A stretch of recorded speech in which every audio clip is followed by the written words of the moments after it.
Billahiminashaitanirrajim. Bismillahirrahmanirrahim. Assalamu alaikum. Dear students of class 5th, as you know that we are reading a lesson from your English book Tulip series, lesson number 8, and the title of this lesson is Pangong Tissue. Dear students, we have read first part of this lesson and today we are going to read the second part of this lesson. So dear students, open your English book on page number 85. तो इससे पहले हम second part इसका शुरू करें। हम जो हमने पहले पार्ट में पढ़ा इसको हम थोड़ा सा दोहराएंगे। तो अभी तक हमने पढ़ा पेंगोंग टिश्यू जो है ये एक ऐसा सबक है, ऐसी लेसन है जिसमें हमारे माहौल के बारे में भी बताया गया है और एक झील जो कि लेह शहर से पेंगोंग लेक जिसको कहते हैं इसके बारे में जो एक लड़की होती है हूर और उसके फादर होते हैं और उसके कुछ दोस्त होते हैं, उनके बीच में बातचीत होती है पेंगोंग लेक के बारे में, क्योंकि हूर जो है और उसके अब्बा वो हाल ही में लद्दाख से छुट्टियां गुजार कर आए हैं, तो इसलिए उनके दोस्त उनको मिलने आते हैं। तो वहाँ पे उनके बीच में पेंगोंग लेक के बारे में बातचीत होती है। तो अभी तक हमने जाना पेंगोंग लेक के बारे में कि पेंगोंग लेक जो है वो लेह शहर यानी लद्दाख में लेह पड़ता है। लेह शहर से 160 किलोमीटर की दूरी पर है और ये झील जो है पेंगोंग लेक ये 130 किलोमीटर लंबा और 6 से 7 किलोमीटर चौड़ा है। इसकी चौड़ाई 6 से 7 किलोमीटर है और इसका जो रकबा है वो 700 स्क्वायर किलोमीटर्स का है। और पेंगोंग लेक जो है ये हमारे डल लेक जो कि श्रीनगर में पड़ता है, जो कि बहुत ही मशहूर है, ये इससे काफ़ी बड़ा है और इसका पानी जो है वो नमकीन है और क्लीन भी है, बहुत साफ भी है। और इसके बारे में बताया जाता है कि इसका जो पानी है वो इसका कलर चेंज हो जाता है। So dear students, let's begin. Nadeem, aren't there any fish then? तो जब हूर के फादर हैं तो वो हूर के फादर जो है वो झील के बारे में कहते हैं, पेंगोंग लेक के बारे में कि इसका जो पानी है वो नमकीन है।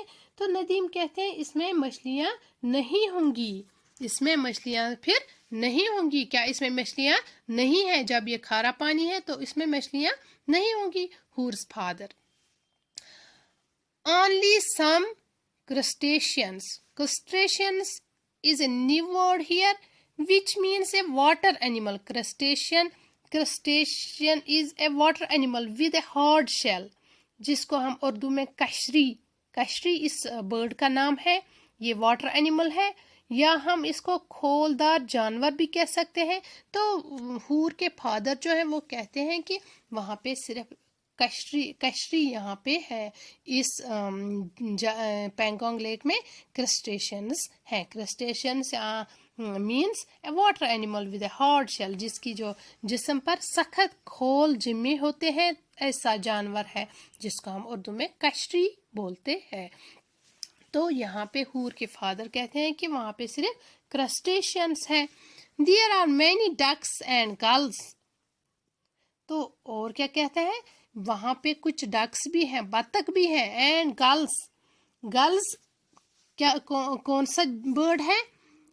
Girls means A bird with black and white और ग्रे एंड वाइट फीदर्स। इसको हम उर्दू में गुल या मुर्गाबी कहते हैं। तो हूर के फादर कहते हैं कि वहाँ पे कुछ क्रस्टेशियंस हैं और कुछ डक्स भी पाए जाते हैं, बतख भी पाए जाते हैं और कुछ मरगाबी भी वहाँ पे देखने को मिलते हैं। During summer, many migratory birds like the bar-headed goose, the Brahmini ducks and the black-headed Siberian can are seen.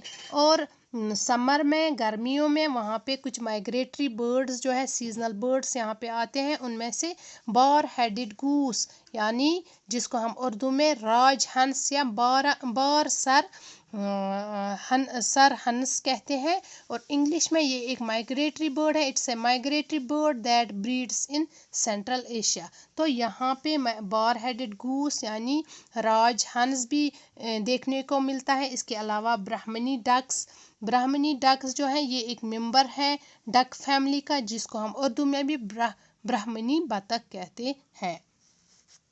And Siberian crane और सीन, और उसके अलावा ब्लैक हेडेड साइबेरियन क्रेन, इसको हम उर्दू में, ये ब्लैक हेडेड साइबेरियन क्रेन जो है इसको हम उर्दू में सारस कहते हैं।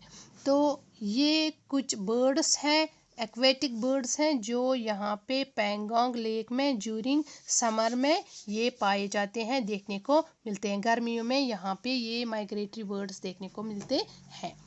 Wildlife including the kank and marmot are also found around the lake. इसके अलावा जो जंगली यहाँ पे बर्ड्स जो हैं उनमें कौन कौन से पाए जाते हैं यहाँ पे पैंगोंग लेक के इर्द गिर्द देखने को मिलते हैं।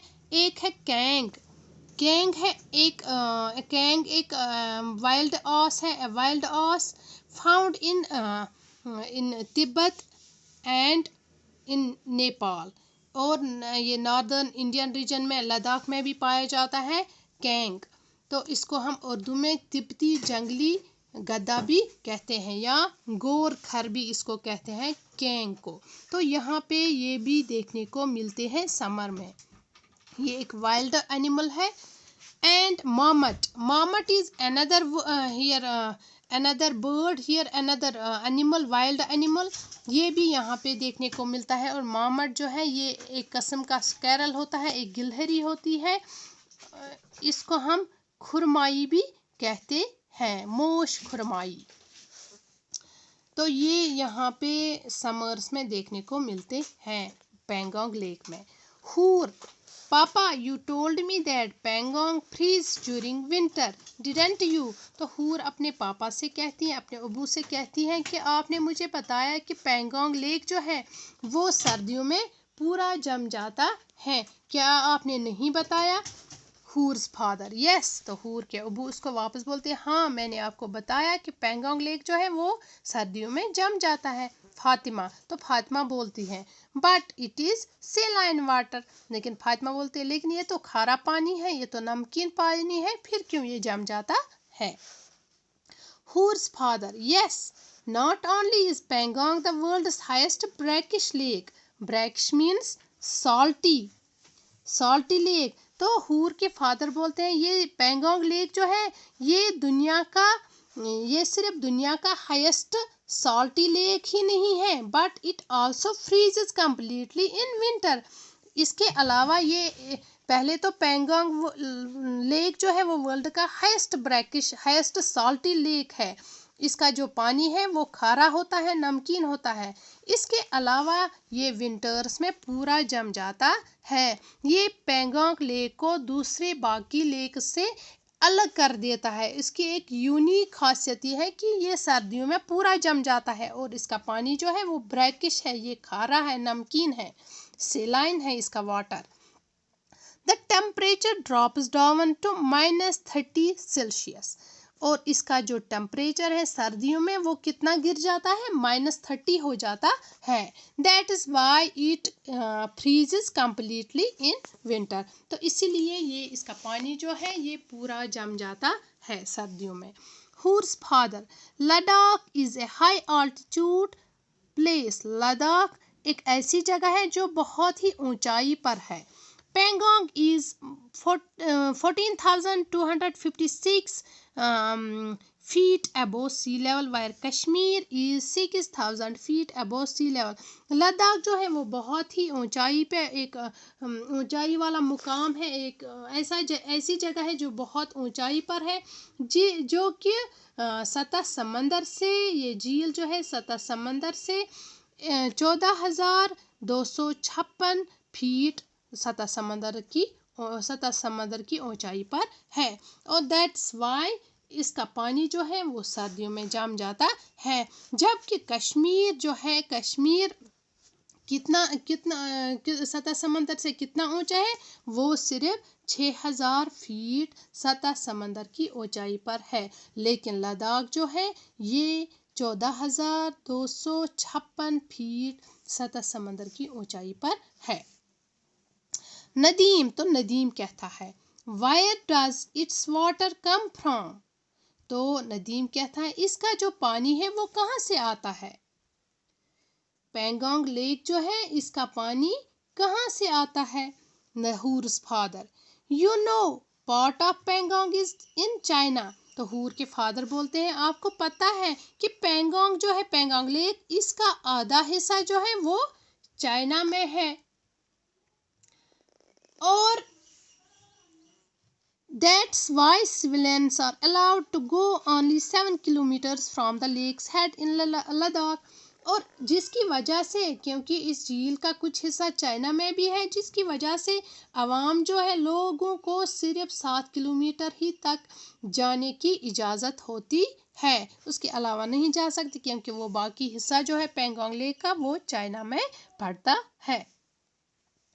From the Indian side the lake is fed by 2 streams। और जब हम हिंदुस्तान की इंडिया की तरफ देखते हैं पेंगोंग लेक को, तो ये जो है ये पेंगोंग लेक ये 2 नदियों से इसका पानी आता है। Above the lake is a beautiful mountain range called the Pangong Range। और इसके ऊपर, झील के ऊपर, पेंगोंग लेक के ऊपर एक पहाड़ी का सिलसिला है जिसको हम पेंगोंग रेंज कहते हैं। On which there are a number of glaciers। और उसके ऊपर, उस पहाड़ी सिलसिले के ऊपर जिसमें बहुत सारे बर्फीले तूदे हैं, ग्लेशियर्स हैं। These streams have formed marshes and wetlands around the lake। Marshes means wetlands यानी दलदली ज़मीन, and wetlands गीली ज़मीन। तो यहाँ पे ये जो पेंगोंग लेक के ऊपर एक पहाड़ी सिलसिला है जिसको पेंगोंग रेंज कहते हैं, जिसमें बहुत सारे बर्फानी तूदे हैं। और इसका पानी जो है हिंदुस्तानी हिस्से में 2 नदियों से आता है।